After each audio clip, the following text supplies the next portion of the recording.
Hello everyone, welcome to our YouTube channel and this is Naveen Rana. दोस्तों, आज इस video में हम डिस्कस करेंगे कनिष्ठ सहायक का प्रीवियस ईयर क्वेश्चन पेपर। बिल्कुल दोस्तों, आप सभी उत्तराखंड यूके ट्रिपल एससी समूह गा की तैयारी कर रहे हैं तो आपके लिए बहुत ज़्यादा ज़रूरी है कि प्रीवियस ईयर में किस तरीके के क्वेश्चन पूछे जाते हैं। तो आज मैं इस यहाँ पे जो है कनिष्ठ सहायक का पेपर यहाँ पे पूरा डिस्कस करने वाला हूँ आपके साथ। तो चलिए दोस्तों, शुरू करते हैं इस पेपर। तो दोस्तों, पहला क्वेश्चन आपके सामने है और इसमें पूछा गया है कि स्वर के कितने भेद होते हैं। तो आप सभी को पता होगा दोस्तों, इसका जो सही आंसर ऑप्शन नंबर बी हो जाएगा। स्वर के 3 भेद होते हैं। तो अभी अभी हमने जो है वर्णमाला चैप्टर कंप्लीट किया है। अगर आप हमारे यूके ट्रिपल एससी कोर्स से जुड़े हुए हैं तो ठीक है। तो इसका जो करेक्ट आंसर हो जाएगा दोस्तों, ऑप्शन नंबर बी हो जाएगा। यहाँ पे आप देख सकते हैं। ठीक है, कौन कौन से होते हैं? ह्रस्व स्वर हो गया, दीर्घ स्वर और प्लुत स्वर। ये 3 होते हैं स्वर के भेद। क्लियर है? चलिए क्वेश्चन नंबर 2 पे मूव करते हैं और इसका आंसर भी आप आसानी से दे सकते हैं दोस्तों। ठीक है, देखिए क्या है इसमें पूछा है। इसमें पूछा है पा जो वर्ग है इसका उच्चारण स्थान क्या है? दंत से, ओष्ठ से, मूर्धा से या कंठ से? ठीक है, पा वर्ग जो आता है, पा फा बा भा, इसका जो उच्चारण है वो कहाँ से होता है? दंत से, ओष्ठ से, मूर्धा से, कंठ से। तो इसको भी आप इजीली बता सकते हैं। तो आप बोल के देखो दोस्तों, पा तो आपका ओंठ से। ठीक है, तो इसका जो करेक्ट आंसर हो जाएगा ऑप्शन नंबर बी हो जाएगा इसका। ठीक है, तो आप यहाँ पे देख सकते हैं B is a right answer. तो पा वर्ग का उच्चारण होता है ओष्ठ से। ठीक है, चलिए क्वेश्चन नंबर 3 की तरफ मूव करते हैं और क्वेश्चन नंबर 3 कहता है दोस्तों, वाक्य में क्षण भर वाक्य में क्षण भर ठहराव के लिए प्रयुक्त चिन्ह। मतलब जब आप कोई वाक्य बोल रहे हैं उसमें आप थोड़ा रुकते हैं बीच में, तो किस चिन्ह का प्रयोग करते हैं? अल्प विराम, अर्ध विराम, अपूर्ण विराम या इनमें से कोई नहीं। तो इसका जो करेक्ट आंसर हो जाएगा दोस्तों, और ए इसका सही आंसर हो जाएगा। क्या हो जाएगा? ऑप्शन नंबर ए सही हो जाएगा। जब आप वाक्य में थोड़ा रुकते हैं तो आप वहाँ पे अल्प विराम चिन्ह का प्रयोग करते हैं। क्लियर हो गया? चलिए क्वेश्चन नंबर 4 की तरफ मूव करते हैं और आपको इसमें बताना है कि और जब कहीं पे आप लिखते हैं और, तो उससे पहले आप किस चिन्ह का प्रयोग नहीं होता है। मतलब जब आप किसी बोलते हैं ना कि या और वो कोई भी चीज़ आप बोलते हैं और जब लगता है बीच में, तो आप किस चिन्ह का प्रयोग नहीं करते हैं? पूर्ण विराम का हम यूज वहाँ पे बिल्कुल नहीं करेंगे, अल्प विराम का भी यूज नहीं करते और प्रश्नवाचक का भी प्रयोग नहीं करते। मतलब ये सभी इसका सही आंसर हो जाएगा। ठीक है, जब हम और कहीं पे लिखते हैं तो हम कोई चिन्ह का प्रयोग वहाँ पे नहीं करते हैं। ठीक है, तो करेक्ट आंसर क्या हो जाएगा? ऑप्शन नंबर डी इसका सही हो जाएगा। क्लियर है दोस्तों? चलिए क्वेश्चन नंबर 5 की तरफ मूव करते हैं। क्वेश्चन नंबर 5 है दोस्तों, सूर्योदय सूर्योदय का संधि विग्रह यानी कि सूर्योदय का संधि विच्छेद क्या हो जाएगा? तो आप देख रहे हैं सूर्य धन उदय, पहले ही इसका सही आंसर हो जाएगा। ठीक है, सूर्य धन उदय इसका सही आंसर हो जाएगा। ऑप्शन नंबर ए इसका करेक्ट आंसर हो जाएगा। ठीक है, चलिए नेक्स्ट क्वेश्चन की तरफ मूव करते हैं। क्वेश्चन नंबर 6 आपके सामने है और आपको बताना है उत्कृष्ट का विलोम। ठीक है, उत्कृष्ट का विलोम क्या हो जाएगा आपको बताना है। आप यहाँ पे देख रहे हैं ऑप्शन नंबर ए क्या है? अपकृष्ट। तो ये बिल्कुल नहीं है दोस्तों, आपको कंफ्यूज नहीं होना। निकृष्ट इसका करेक्ट आंसर हो जाएगा। ठीक है, निकृष्ट। तो देखते हैं करेक्ट आंसर हो जाएगा option number B is a right answer. ठीक है, तो उत्कृष्ट का विलोम क्या हो जाएगा? निकृष्ट। ठीक है, क्वेश्चन नंबर 7 की तरफ मूव करते हैं। इसमें आपको बताना है शुद्ध लिखा हुआ कौन सा है, मतलब सही अभिषेक कौन सा लिखा है। तो आप देख रहे हैं सही अभिषेक जो आपको दिख रहा है ऑप्शन नंबर ए में दिख रहा है। ठीक है, ये सही अभिषेक लिखा गया है, शुद्ध यही है। तो करेक्ट आंसर देखते हैं, answer option number A is a right answer. ठीक है, चलिए क्वेश्चन नंबर 8 की तरफ मूव करते हैं और आपको बताना है विदेशज शब्द। ठीक है, देशज विदेशज शब्द होते हैं दोस्तों, ये सारे हम हिंदी जो है डिटेल से पढ़ रहे हैं। ठीक है, आप हमसे जुड़े हैं, आप सभी को पता होगा। ठीक है, तो विदेशज शब्द आपको बताना है इनमें से कौन सा विदेशज शब्द है। तो करेक्ट आंसर जो होगा आल्पिन इसका सही आंसर होना चाहिए। ऑप्शन नंबर डी जो है आल्पिन जो है ये विदेशज शब्द है। क्लियर है? चलिए क्वेश्चन नंबर 9 की तरफ मूव करते हैं और आपको बताना है जो यथाविधि है, यथाविधि का सही उत्तर बताइए। मतलब जब आप यथाविधि कहीं पे लगाते हैं तो उसका मतलब क्या होता है? यथाविधि नियम के अनुसार या विधि के अनुसार, नियत के तहत या नियम के अविरुद्ध। ठीक है, तो क्या होता है यदि यथाविधि का मतलब? तो करेक्ट आंसर आप देख पा रहे हैं ऑप्शन नंबर बी, विधि के अनुसार, यथाविधि। ठीक है, ये इसका सही आंसर हो। तरफ चलते हैं, क्वेश्चन नंबर 10 आपके सामने। आपको बताना है कि उल्लास का संधि विच्छेद सही कौन सा इसमें से? ठीक है, उल्लास का संधि विच्छेद दोस्तों अभी हमारा संधि चल रहा है, अगर आप हमारे कोर्स से जुड़े हुए हैं, ठीक है, तो यहाँ ये करेक्ट हो जाएगा। क्लियर है? ठीक है, क्वेश्चन नंबर 11 की मूव करते हैं। और क्वेश्चन नंबर 11 क्या कहता है, देखिए क्वेश्चन नंबर 11 है मोहन नहीं आने वाला। मोहन नहीं आने वाला है, इस वाक्य किस प्रकार का है? ये वाक्य किस प्रकार का है? आज्ञावाचक, संदेहवाचक, स्वीकारात्मक या नकारात्मक?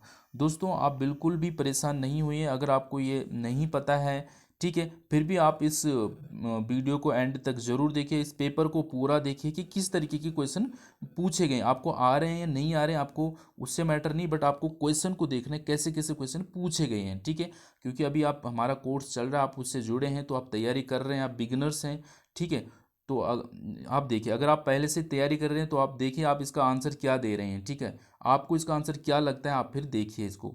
चलिए, तो इसका करेक्ट आंसर जो हो जाएगा, ऑप्शन नंबर क्या हो जाएगा, इसका correct answer option number D हो जाएगा। ये नकारात्मक है, जहां नहीं लग जाता है दोस्तों वो नकारात्मक हो जाएगा। तो जैसे मोहन नहीं आने वाला, तो ये सीधे नकारात्मक हो जाता है। क्लियर है? क्वेश्चन नंबर 12 हमारे सामने है और आपको बताना है इसमें किए हुए उपकार को मानने वाला वाक्यांश के लिए एक शब्द है, ठीक है, एक शब्द बताना है। तो किए हुए उपकार के लिए मानने वाला, तो इसका करेक्ट आंसर ए हो जाए, कृतज्ञ हम उसे कहेंगे। क्या कहेंगे? कृतज्ञ। चलिए, क्वेश्चन नंबर 13, कंगाली में आटा गीला, इसका अर्थ बताइए, ठीक है। कंगाली में आटा गीला का अर्थ क्या हो जाएगा? तो आप यहाँ पे लगा सकते हैं, आपको क्या इसका सही आंसर लग रहा है, ठीक है दोस्तों। इसका जो करेक्ट आंसर हो जाएगा ऑप्शन नंबर बी, मतलब अभाव की स्थिति में और हानि होना, ठीक है। ऑलरेडी तो तुम नुकसान में हो और उसके बावजूद और ज़्यादा हानि हो जाना, और ज़्यादा लॉस हो जाना, उसी को हम क्या कहते हैं, कंगाली में आटा गीला हो गया, ठीक है। चलिए, क्वेश्चन नंबर 14 आपके सामने है और आपको बताना है निम्नांकित में शब्दालंकार नहीं है। एक होता है शब्दालंकार, एक होता है अर्थालंकार, ठीक है। जब हम अलंकार पढ़ेंगे वहाँ पे आप आराम से इसको एक सेकंड में देखते ही आप इसका आंसर बता पाएंगे, ठीक है दोस्तों। तो चलिए, अभी आपको क्या लग रहा है इसमें वो बताइए। इसमें से आपको बताना शब्दालंकार नहीं है, ठीक है। तो इसका जो करेक्ट आंसर हो जाएगा वो हो जाएगा ऑप्शन नंबर बी, उपमा जो है, उपमा अलंकार, ये शब्दालंकार नहीं है, ठीक है। ये क्या है? अर्थालंकार है, ठीक है। चलिए, नेक्स्ट क्वेश्चन की तरफ करते हैं। 15, क्वेश्चन नंबर 15 आपके सामने है और आपको बताना है छंद के विषय में कहा गया। जो छंद होते हैं वो क्या होते हैं? छंद वेद के चरण हैं, छंद काव्य बुद्धि है, या छंद काव्यात्मा है, या छंद काव्य कल्पना है? तो इसका जो correct answer option number A हो जाएगा। छंद क्या है? वेद के चरण कहे गए हैं। क्लियर है? चलिए, क्वेश्चन नंबर 16 आपके सामने हो और आपको बताना है कि राम भक्त कवियों के काव्य में कौन सी भाषा प्रयुक्त हुई है? जो राम भक्त कवि हैं, ठीक है, जो राम भक्त हैं, राम को मानने वाले, वो कवि जो है उनके काव्य में किस भाषा प्रयुक्त की गई है? वो अपनी भाषा, वो काव्य में किस भाषाओं का प्रयोग करते हैं? जो राम भक्त हैं, जो कवि के हैं, राम भक्त हैं, वो अपने काव्य में किस भाषा का प्रयोग करते हैं, वो आपको बताना है। तो करेक्ट आंसर आप यहाँ पे देख पाएंगे ऑप्शन नंबर सी है, ठीक है। अवधी और ब्रज भाषा का वो लोग प्रयोग करते हैं, ठीक है। क्वेश्चन नंबर 17 आपके सामने और आपको बताना है कि निम्नांकित में से कौन सा रचनाकार उत्तराखंड का है? इन चारों में से देखिए, और ये चारों में से जो है उत्तराखंड का कौन है, ये आपको पता होना चाहिए। उमाशंकर भट्ट, मनु भंडारी, वासुदेव या शेखर जोशी? तो correct answer option number D, Shekhar Joshi जो है उत्तराखंड के रचनाकार है। डन है। चलिए, क्वेश्चन नंबर 18 आपके सामने है। बहुत ही बढ़िया क्वेश्चन है दोस्तों, जब हम रस पढ़ेंगे बहुत मज़ा आएगा आपको, ठीक है। चलिए, तो आपको बताना इसमें से कौन सा रस है, ठीक है। सुनुहु राम जेह स्यू धनु तोड़ा, सहस बाऊ समसोप रिपु मोरा, सो बिलगाऊ बिहाई समाजा, नाता मारे जाहिए सब राजा? तो कौन सा रस है इसमें? रौद्र, करुण, वीर या भक्ति रस? तो करेक्ट आंसर देखते हैं। इसका जो करेक्ट आंसर हो जाएगा दोस्तों वो हो जाएगा सी, ऑप्शन नंबर सी इसमें सही आंसर हो जाएगा। क्या है इसमें? क्या कह रहा है? वीर रस, ठीक है। आप इसको समझ सकते हैं, वीर। सुनु राम, जब परशुराम आता है ना, तो बोलता है कि भाई सुना है कि किसी राम ने जो है धनुष को तोड़ा है, ठीक है। तो मतलब ये अपनी वीरता का दिखाता है कि, ठीक है, तो उसमें ये चीज़ बताई जाती है। हम जब पढ़ेंगे इसको डिटेल से तो आप इसको समझ सकते हैं वीर रस होता क्या है, ठीक है। चलिए, क्वेश्चन नंबर 19 आपके सामने है और आपको बताना है कि राजभाषा संबंध संवैधानिक अनुच्छेद क्या है, ठीक है। जो राजभाषा का संबंध है, जो हमारी राजभाषा है हिंदी, उसका संबंध संवैधानिक अनुच्छेद किस आर्टिकल के हिसाब से है, तो आप यहाँ पे बता सकते हैं। ऑप्शन नंबर ए इसका सही है 43 में, ठीक है, जो है 343 से 351 तक जो है हमारे राजभाषा के संबंध संवैधानिक अनुच्छेद के में बताया गया है। चलिए क्वेश्चन नंबर 20 आपके सामने, और आपको बताना है इसमें कि उसने कहा था कहानी के रचनाकार कौन थे, ठीक है। तो उसने कहा था कहानी के रचनाकार हैं चंद्रधर शर्मा गुलेरी। चंद्रधर शर्मा गुलेरी इसका सही आंसर हो जाएगा।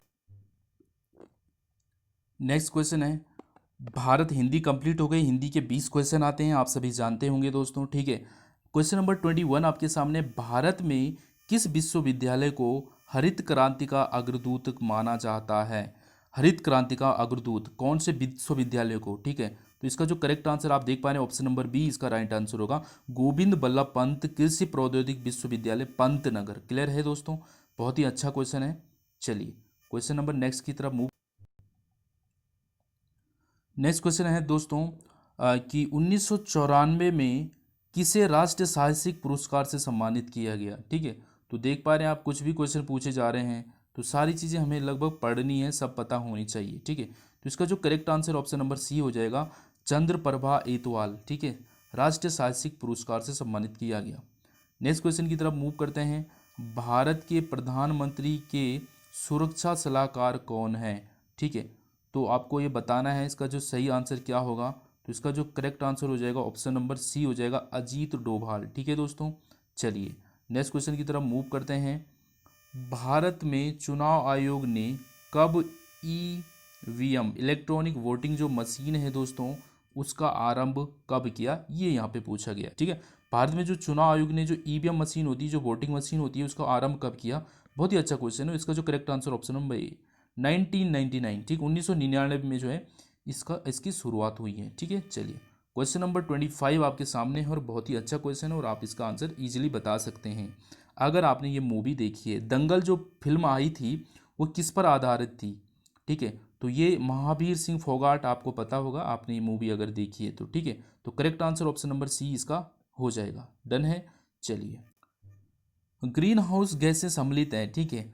ग्रीन हाउस जो गैस में सम्मिलित है कौन सी है, carbon dioxide, methane, nitrous oxide या ये सभी। तो करेक्ट आंसर आपको पता होगा, ये सभी गैसें होती है ग्रीन हाउस गैस में सम्मिलित, ठीक है।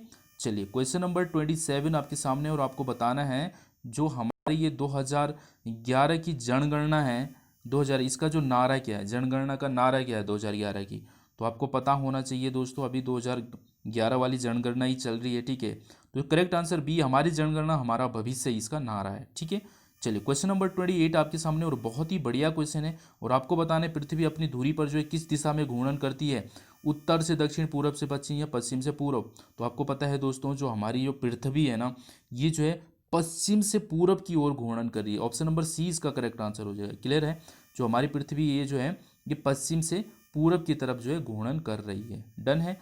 क्वेश्चन नंबर 29 आपके सामने, और बहुत ही बढ़िया क्वेश्चन है, और आपको बताना है कि भूकंप द्वारा जो है सृजित ऊर्जा की मात्रा किससे नापी जाती है, ठीक है।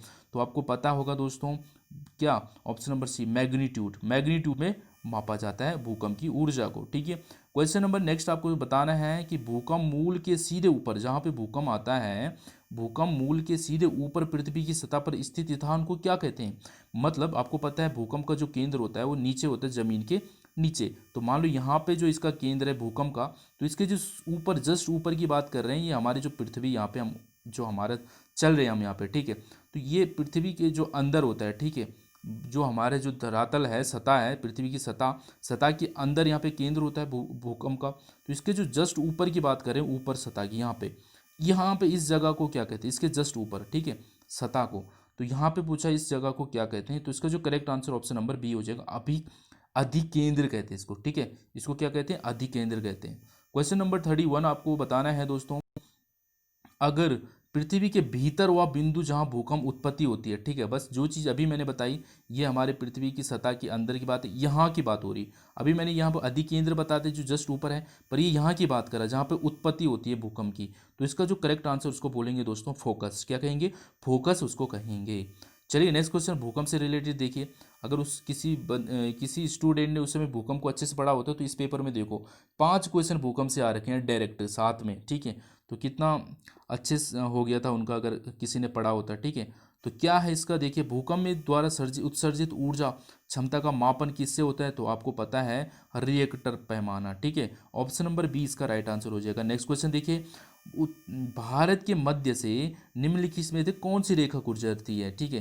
तो आप सभी को पता है भारत के मध्य से जो है कर्क रेखा गुजरती है, ऑप्शन नंबर डी इसका राइट आंसर हो जाएगा। नेक्स्ट क्वेश्चन देखिएगा दोस्तों, क्वेश्चन नंबर 34, भारत की सबसे बड़ी खाड़ी कौन सी है। बहुत ही अच्छी क्वेश्चन है ये कि खंबात, मन्नार या कच्छ या बंगाल की खाड़ी, सबसे बड़ी खाड़ी भारत की कौन सी है, तो आप सभी को पता है ऑप्शन नंबर डी बंगाल की खाड़ी जो है सबसे बड़ी खाड़ी है हमारे भारत की। वेलेजली भारत कब आया था, बढ़िया क्वेश्चन है और आपको बताना है वेलेजली जो भारत आया था वो आया था 1798 में, ठीक है। 1798 राइट आंसर। अष्टाध्यायी किसकी इसने लिखी थी, बहुत ही बढ़िया क्वेश्चन है। अष्टाध्यायी जो है पाणिनि ने लिखी है, किसने लिखी, पाणिनि ने ये अष्टाध्यायी लिखी हुई है, ठीक है। चलो सिंधु घाटी सभ्यता का दूसरा नाम आप सभी को पता होगा, ठीक है। ठीक है, बहुत ही बढ़िया क्वेश्चन है, पहले खुद से लगाइए कि आपको क्या लग रहा है, ठीक है। सिंधु घाटी सभ्यता का जो दूसरा नाम है उसका है हड़प्पा संस्कृति, ठीक है, हड़प्पा सभ्यता जिसे कहते हैं। क्वेश्चन नंबर 38, मौर्य साम्राज्य की राजधानी कहाँ है। मौर्य साम्राज्य की राजधानी कहाँ है दोस्तों, आप सभी पता है पाटलिपुत्र इसका सही आंसर हो जाएगा, ठीक है। चलिए क्वेश्चन नंबर 39, अकबर का शासनकाल जाना जाता है क्या, उदारता का युग है या सहिष्णुता का युग है, तो आपको पता है ये दोनों युग माना जाता है, ठीक है, अकबर का। तो ऑप्शन नंबर सी। गुरु नानक का जन्म कहाँ हुआ, तो आपको पता है दोस्तों तलवंडी, ठीक है, तलवंडी नामक स्थान पर जो गुरु नानक जी का जन्म हुआ, ऑप्शन नंबर बी इसका करेक्ट आंसर हो जाएगा।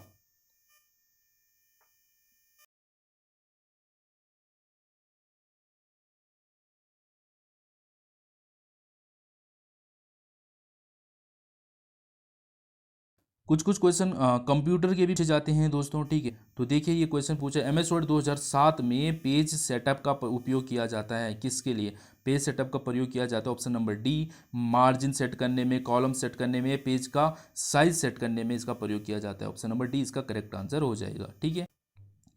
नेक्स्ट क्वेश्चन आपके सामने, डॉक्यूमेंट को प्रिंट करने का शॉर्टकट कमांड क्या है। जो प्रिंट का शॉर्टकट की क्या होता है दोस्तों, कंट्रोल+P होता है, ठीक है, ऑप्शन नंबर डी इसका सही आंसर हो जाएगा। कंट्रोल+P जो है क्या है प्रिंट का शॉर्टकट की होता है। नेक्स्ट क्वेश्चन देखिएगा, MS वर्ड में विभिन्न पतों वाले एक पत्र की कई प्रतियां बनाने के लिए, ठीक है, तो उसका हम क्या यूज़ करेंगे, correct answer option number C mail merge उसको कहते हैं, ठीक है, मेल मर्ज। उत्तराखंड में महिला साक्षरता दर क्या है, महिला साक्षरता दर उत्तराखंड में 70.70, ठीक है, ये 70.70 इसका जो है करेक्ट आंसर हो जाए, ऑप्शन नंबर बी महिला साक्षरता दर, ठीक है। चलिए नेक्स्ट क्वेश्चन देखो, अंडू के लिए शॉर्टकट कमांड क्या होता है, अंडू रीडू होता है दोस्तों, आप सभी पता है, ठीक है। तो कंट्रोल प्लस क्या होता है जेड और कंट्रोल+Y होता है, ठीक है। तो अंडू और रीडू, तो यहाँ पे क्या पूछा है, अंडू पूछा है, ये ऑप्शन नंबर सी कंट्रोल+Z होता है, ठीक है। तो आपको याद रखना है दोस्तों, एक होता है अंडू और एक होता है रीडू, ठीक है। तो ये होता है जेड जो होता है वो होता है अंडू का, अंडू का होता है कंट्रोल+Z होता है, और कंट्रोल प्लस जो है Y आपको पता होना चाहिए क्या, रीडू का होता है, ठीक है। चलिए नेक्स्ट क्वेश्चन की तरफ चलते हैं। सुमित्रा नंदन पंत को ज्ञानपीठ पुरस्कार से सम्मानित कब किया गया, ठीक है। सुमित्रा नंदन पंत को जो है ज्ञानपीठ पुरस्कार से जो है 1968 में सम्मानित किया गया, ठीक है, 1968 करेक्ट आंसर। पद्मश्री गौरा पंत जो है शिवानी गौरा पंत थी, वो क्या थी, एक वो है एक क्या लेखिका, ठीक है। चलिए निम्न इनमें से जो है खनिज उत्तराखंड में पाया जाता है, क्या पाया जाता है, डी चूना पत्थर, जिप्सम या ग्रेफाइट, ये तीनों यहाँ पे पाए जाते हैं। MS वर्ड 2007 में रिव्यू टैब में है, रिव्यू टैब में क्या है, डी ये सभी है, कमेंट्स प्रूफिंग कंपेयर ये सभी है, ठीक है। कौन सा नृत्य गुजरात में गरबा, गुजरात और असम में बिहू के नृत्य के समान है, ठीक है। मतलब कौन सा जो है डांस की बात हो रही है जो गुजरात में गरबा नृत्य और असम में बिहू के समान है, तो कौन सा ये, तो चौफला इसको कहते हैं, क्या है, चौफला। भारत सरकार की ने केंद्रीय वानिकी परिषद का गठन कब किया, तो इनमें से कोई नहीं है इसका आंसर, ठीक है। चलिए टिहरी रियासत के अंतिम राजा कौन थे, तो आपको पता होना चाहिए क्या है, Manvendra Shah, option number D इसका करेक्ट आंसर हो जाएगा। नेक्स्ट क्वेश्चन देखिए, एमएस वर्ड में दस्तावेज खोलने की शॉर्टकट कमांड क्या होगी? तो इसका करेक्ट आंसर कंट्रोल+O, ओपन। ठीक है, ओपन करने के लिए कंट्रोल+O का यूज हम करेंगे। प्राचीन साहित्य में कुमाऊं क्षेत्र को जाना जाता था, तो आप सभी जानते हैं कुमाऊं को क्या जाना जाता है? मानसखंड, और गढ़वाल को कुमाऊं केदारखंड। ठीक है, चलिए, नंदप्रयाग में किन नदियों का संगम है? बहुत ही बढ़िया क्वेश्चन, आप सभी को पता है कि नंदप्रयाग में अलकनंदा और नंदाकिनी। ठीक है, चलिए, क्वेश्चन नंबर 56 आपके सामने, आपको बताना है Tehri hydro electric development corporation की स्थापना, टीएचडीसी जो वो है दोस्तों, उसकी स्थापना कब हुई है? तो आपको पता है ऑप्शन नंबर डी इसका 1988 में स्थापना हुई। एमएस वर्ड 2007 में ऑफिस बटन कमांड के बारे में पूछा गया, तो इसका जो करेक्ट आंसर है ये कहाँ है? ये है पब्लिश। ठीक है, पब्लिश इसका करेक्ट आंसर हो जाएगा ऑप्शन नंबर ई। उत्तराखंड में डोला पालकी आंदोलन के प्रेरणा आप सभी को पता है कौन है? डोला पालकी जयानंद भारती, इसका करेक्ट आंसर हो जाएगा ऑप्शन नंबर सी। ठीक है, नानक मता गुरुद्वारा कहाँ स्थित है? तो सभी जानते हैं नानक मता कहाँ है? उधम सिंह नगर में। चलिए, क्वेश्चन नंबर 60 आपके सामने, आपको बताना आर्यों का आदि निवास मध्य हिमालय में, लेखक कौन है इसके? तो इसका करेक्ट आंसर भजन सिंह जी। कौन है? भजन सिंह जी। सेमुखिम प्रसिद्ध है। ठीक है, तो सेमुखिम जो है नागराजा मंदिर के लिए प्रसिद्ध है। ठीक है, नेक्स्ट क्वेश्चन आपके सामने है, नल दमयंती ताल कहाँ किस जनपद में स्थित है? तो आपको पता है ये है नैनीताल में। ठीक है, नल दमयंती ताल जो है ये नैनीताल में स्थित है। ठीक है, चलिए, क्वेश्चन नंबर नेक्स्ट, उत्तराखंड की दूसरी राजभाषा, तो दूसरी राजभाषा क्या है? हमारी संस्कृत है। ठीक है, कुमाऊं मंडल में कितने जिले हैं? आपको पता है दोस्तों, कुमाऊं मंडल में 6 हैं और गढ़वाल मंडल में 7 है। ठीक है, चलिए, उत्तराखंड का सबसे बड़ा ग्लेशियर कौन सा है? तो गंगोत्री ग्लेशियर, आपको पता है गौमुख ग्लेशियर जो है गंगोत्री ग्लेशियर। ठीक है, चलिए, क्वेश्चन नंबर 66 आपके सामने, उत्तराखंड में फॉरेस्ट ग्रीवेंसी कमेटी का गठन कब हुआ? तो करेक्ट आंसर हो जाएगा ऑप्शन नंबर ए, इसका सही हो जाएगा। ठीक है, क्या है इसमें? 13 अप्रैल 1921। ठीक है, चलिए, नेक्स्ट क्वेश्चन आपके सामने है, दून घाटी को जाना जाता है, दून घाटी को जाना जाता है किससे? देहरादून। ठीक है, दून घाटी को जाना जाता है देहरादून। गढ़वाल कमिश्नरी सृजित की गई थी। ठीक है, कब की गई थी गढ़वाल कमिश्नरी? ये है 1973, इसका सही आंसर हो जाएगा। ठीक है, चलिए, नेक्स्ट क्वेश्चन की तरफ चलते हैं।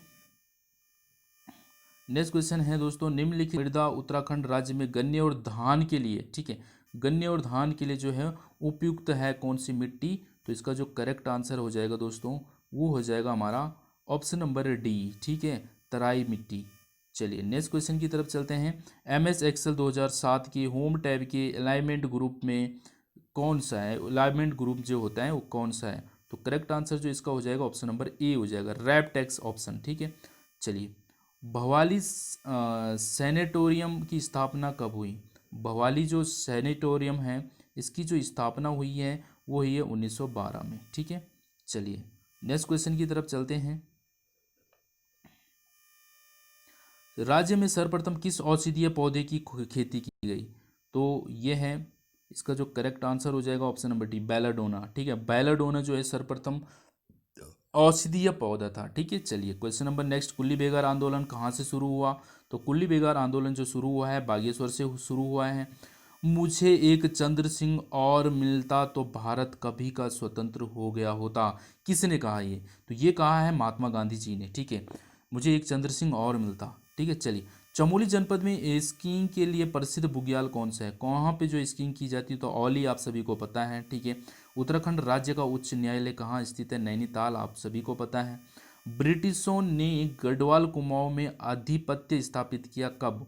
तो करेक्ट आंसर हो जाएगा 27 अप्रैल 1815। ठीक है, चलिए, 78 गढ़वाल में पंवार वंश के संस्थापक कौन हैं? तो कनकपाल, ये आपको पता होगा। एमएस एक्सेल में होम टैब में है, क्या है होम टैब में? ये सारी चीज़ें स्टाइल, सेल्स, अलाइनमेंट, ये सभी आती हैं। 80 क्वेश्चन नंबर है, एमएस एक्सेल 2007 की होम टैब में क्या है? तो ये आपको पता है फ्लिप बोर्ड इसमें है। ठीक है, तो ये हमारे नेक्स्ट क्वेश्चन की तरफ मूव करते हैं दोस्तों। कंप्यूटर के भी काफ़ी नेक्स्ट है, यदि जो है ड्रामा स्टेज में संबंधित है तो टेनिस निम्नलिखित में से किससे संबंधित है? रीजनिंग भी पूछी जाती है दोस्तों। ठीक है, तो आपको रीजनिंग का भी नॉलेज थोड़ा होना चाहिए। ठीक है, तो ड्रामा जो है स्टेज से संबंधित है तो टेनिस कहाँ होता है? मतलब जो ड्रामा स्टेज पे किया जाता है तो टेनिस कहाँ पे होती है? तो टेनिस कहाँ होती है दोस्तों? आप सभी को पता होगा, क्या कोर्ट में होती है। ठीक है, चलिए, कौन सा कोर्ट? वो वाला कोर्ट नहीं जो अदालत वाला कोर्ट, ये दूसरा कोर्ट होता है खेलने वाला, आप पता होना चाहिए आपको, ठीक है। चलिए रीजनिंग है दोस्तों, कंटिन्यू आपको बताना है। देखिए रीजनिंग भी हम करवाएंगे आपको, ठीक है। आप हमारे कोर्स से जुड़े रहें, बिल्कुल आपको बताई जाएगी रीजनिंग भी पूरी, ठीक है। किस तरीके आप बताने, यहाँ पे क्वेश्चन मार्क की जगह पे क्या आएगा, इस तरीके से आपको ये दिए गए हैं ऑप्शन, ठीक है। तो करेक्ट आंसर यहाँ पे आ जाएगा सी, आप इसको खुद से सॉल्व करिएगा, 190 वहाँ पे आएगा, ठीक है। चलिए सॉल्व करिएगा उसको, मैं भी यहाँ पे जो है आपको, मेरा यहाँ पे टारगेट है आपको पेपर बताने का, किस तरीके से क्वेश्चन पूछे जाते हैं, ठीक है। तो देखिएगा यहाँ पे आपको, यहाँ पे दिख रहा है क्वेश्चन नंबर 83 आपको दिख रहा होगा। ये यहाँ पे लिखा, अक्षरों के क्रम में अपरिवर्तित रखने पर जो प्रत्येक अक्षर को केवल एक बार में प्रयोग करके कितने अर्थपूर्ण शब्द बनाए जा सकते हैं, ठीक है। तो इसका जो करेक्ट आंसर हो जाएगा ऑप्शन नंबर बी हो जाएगा। इसको आप खुद से सॉल्व करिएगा दोस्तों रीजनिंग को, ठीक है। चलिए और यहाँ पे देखिए, देवेश ने नवनीत से कहा कि वो हॉकी खेल रहा है उसके पिता का, ये देखो रिलेशन संबंधित क्वेश्चन है, तो इसको आप खुद से सेल्फ सॉल्व करिए। ऑप्शन नंबर सी इसका सही आंसर हो जाएगा, भाई इसमें आ रहा है, ठीक है। चलिए रीजनिंग में बिल्कुल टेंशन नहीं लेना है दोस्तों, रीजनिंग की क्लास हम करेंगे तो आपका कुछ भी नहीं छूटेगा, ठीक है। रीजनिंग में आपके पूरे जितने भी 10 क्वेश्चन आएंगे तो 10 में से 10 आप इजीली कर पाओगे, वो हम करेंगे। रीजनिंग भी आपको कराई जाएगी, ठीक है। चलिए इस क्वेश्चन को देखिएगा, क्वेश्चन नंबर 85 आप यहाँ पे देख पा रहे हैं, 208 है, 144 6 है, ये इससे संबंधित है। तो आपका इनमें से आपको एक भिन्न बताना है, ठीक है। 3 इसमें जो है सेम सेम इसमें लगा हुआ होगा, ठीक, क्रम बन रहा होगा, बट एक इसमें जो है एक अलग सा होगा। तो कौन इसमें अलग है, ऑप्शन नंबर डी इसमें बिल्कुल अलग सा है, ठीक है। चलिए इस क्वेश्चन में देखिए, दी गई श्रृंखला में गलत कौन से, इसमें से आपको गलत बताना है क्या होगा, ठीक है। तो जैसे आप यहाँ पे देख रहे हैं 3, तो आप इसको देखेंगे तो 21 तरीके से लग रखा है, 10 हो गया, 10 से 21 कैसे हुआ होगा, ठीक है। आप यहाँ पे देखेंगे 21 दूना कितना होता है 42, तो 42 के साथ इन्होंने कितना 3 जोड़ा है, तो ये 45 हो गया, ठीक है। इसी तरीके से देखते हैं 45 दूना कितना होता है 90, और 90 के साथ इन्होंने 3 जोड़ा है तो कितना हो गया 93, बिल्कुल सही है, यही फॉर्मूला इसमें लग रहा है। तो आप यहाँ पे देखेंगे अगर आप 3 का डबल करेंगे, 3 दूनी कितना होता है 6, और 6 और 3 यहाँ पे 9, इनकी 10 इस पर गलत है, क्योंकि यहाँ पे क्या होना चाहिए था 9 होना चाहिए था। अब हम 9 का डबल करते हैं तो 9 दूनी 18, और उसके साथ 3 जोड़ेंगे तो 21 करेक्ट आ रहा है, यानी कि 10 इसमें गलत हो जाएगा, ठीक है। तो देखेंगे क्या है इसका सही आंसर, तो यहाँ पे देखेंगे ऑप्शन नंबर बी करेक्ट है, ठीक है। 10 इसमें जो है रॉन्ग हो जाएगा। चलिए नेक्स्ट क्वेश्चन देखिए, निम्नलिखित इनमें से आपको बताना है विषम कौन सा है। विषम बताना है इसमें सरसों, बाजरा, चावल या गेहूँ, ठीक है। कौन सा इसमें विषम हो जाएगा, तो इसका करेक्ट आंसर हो जाएगा ए, ठीक है। तेल, ये जो है सरसों थोड़ा अलग हो गया, ठीक है, तो ये इसका सही आंसर हो जाएगा। देखिए यहाँ पे नेक्स्ट क्वेश्चन है, यहाँ पे आप इसको सॉल्व कर सकते हैं। यदि ए का मतलब ये बताया गया है, जहाँ पे ए है वहाँ पे आपको क्या लगाना, माइनस का चिन्ह लगाना है, ठीक है। जहाँ पे बी है वहाँ पे आपको गुणा का चिन्ह लगाना है और इसको सॉल्व कर देना है, ठीक है। चलिए तो इसको आप सॉल्व करिएगा, इसका आंसर जो आएगा 177.5 आएगा, ठीक है दोस्तों। चलिए नेक्स्ट क्वेश्चन देखिएगा, इसको भी आप इजीली कर सकते हैं, ठीक है। क्या है इसका जो करेक्ट आंसर हो जाएगा ऑप्शन नंबर डी। क्या इसमें पूछा गया, तार्किक क्रम में आपको व्यवस्थित करना, इनको व्यवस्थित करना, कभी नहीं, कभी कभी, प्रातः, कदाचित, हमेशा।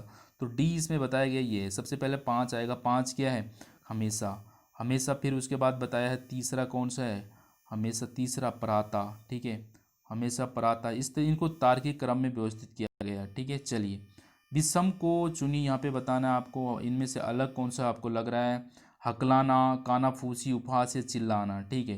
तो बताइए इसमें से आपको कौन सा एक अलग सा लग रहा है, विषम सा लग रहा है।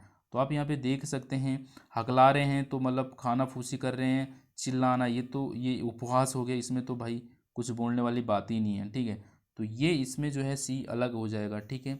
चलिए नेक्स्ट क्वेश्चन देखिएगा, निम्नलिखित में से प्रश्न चिन्ह के स्थान पर क्या आना चाहिए। यहाँ पे क्या आएगा, 17 का 52 है, तो यहाँ पे क्या आएगा वो आपको बताना है। तो यहाँ पे देखेंगे बी इसका करेक्ट, 4 यहाँ पे आएगा, ठीक है।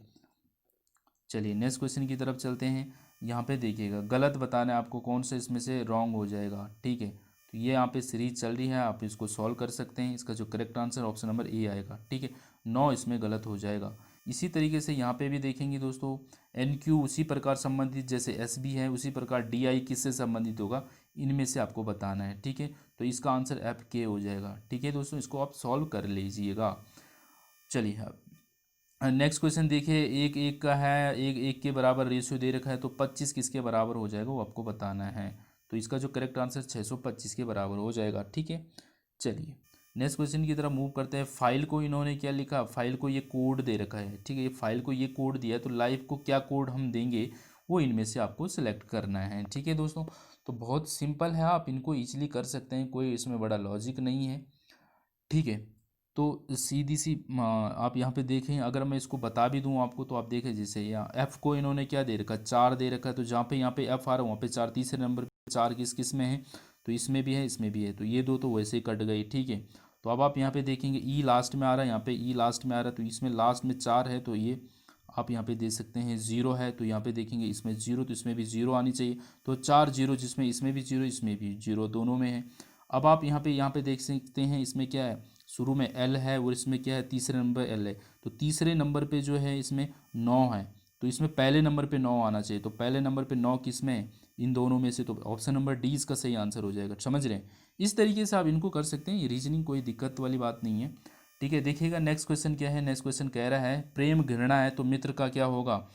ठीक है, तो प्रेम घृणा है तो मित्र का क्या हो जाएगा, शत्रु हो जाएगा। ठीक है, बिल्कुल अपोजिट बताना था। नेक्स्ट क्वेश्चन आप यहाँ पे देख रहे हैं, यहाँ पे क्वेश्चन मार्क की जगह पे आपको क्या आएगा ये आपको बताएं, यहाँ पे क्वेश्चन मार्क की जगह पे क्या आएगा वो आपको यहाँ से देखना है। ठीक है, इसका करेक्ट आंसर आ जाएगा ए, इसका सही आ जाएगा। 98 देखिएगा, क्वेश्चन नंबर 98 क्या है, यहाँ पे प्रश्न चिन्ह की जगह पे आपको बताना है 4 64 के बराबर 6 की यहाँ पे क्या आएगा। ठीक है, तो आप यहाँ से लगा सकते हैं। ठीक है, तो इसका जो करेक्ट आंसर हो जाएगा ऑप्शन नंबर ए हो जाएगा, 216 यहाँ पे आएगा। ठीक है, चलिए आज गुरुवार है तो 59वें दिन कौन सा दिन होगा। बहुत सिंपल है, आपको पता है कैलेंडर अगर आपने पढ़ा है दोस्तों। आज गुरुवार है, ठीक है, मान लो बृहस्पतिवार बोलते हैं ना गुरुवार को, तो आज गुरुवार है तो 59वें दिन, ठीक, 59 दिन के बाद कौन सा दिन होगा। तो यहाँ पे देखिए करेक्ट आंसर जो होगा वो होगा डी, क्या होगा, सोमवार होगा। बता दूँ आपको, देखिएगा आप सीधे सीधे इसको 59 को क्या करो, 7 से डिवाइड कर लो। ठीक है, 7 अट्ठे कितना होते हैं, 56 होते हैं, यानी कि 56वें दिन भी गुरुवार ही होगा दोस्तों। ठीक है, 56 दिन गुरुवार हो गया। 57वें दिन क्या होगा, गुरुवार के बाद आता है शुक्रवार आता है। ठीक है, 58वें दिन क्या आएगा, शनिवार आ जाएगा। और 59वें दिन क्या आएगा, रविवार आएगा। और 59वें दिन के बाद रविवार के अगले दिन क्या आ जाएगा, सोमवार। ऑप्शन नंबर आ जाएगा डी। ठीक है, चलिए और लास्ट क्वेश्चन आपके सामने, और आपको बताना है कि 16 मिनट में मिनट की सुई, जब 16 मिनट में मिनट की सुई घंटे की सुई की अपेक्षा कितने आगे होगी। तो इसका आंसर हो जाएगा ऑप्शन नंबर डी, 88 डिग्री। ठीक है, इसको सॉल्व करना आपको पता होना चाहिए। तो दोस्तों यहाँ पे मेरा टारगेट था कि आपको ये बताऊं कि पेपर कैसा आता है कनिष्ठ सहायक का। ठीक है, तो आपको पता चल गया किस तरीके के पेपर में किस तरीके के क्वेश्चन पूछे जा चुके हैं प्रीवियस ईयर में। तो आपको जो है इस तरीके से तैयारी करनी है और इसकी एडवांस तैयारी करनी है, क्योंकि अब जो है थोड़ा लेवल बढ़ रहा है धीरे धीरे से। ठीक है दोस्तों, तो चलिए इस वीडियो में इतना ही, मिलते हैं नेक्स्ट वीडियो में। थैंक्स फॉर वॉचिंग, और शेयर करें दोस्तों के साथ अगर आपको अच्छा लग रहा है, और हमारे कोर्स से जुड़े मैक्सिमम शेयर करें दोस्तों। Thanks for watching and thank you.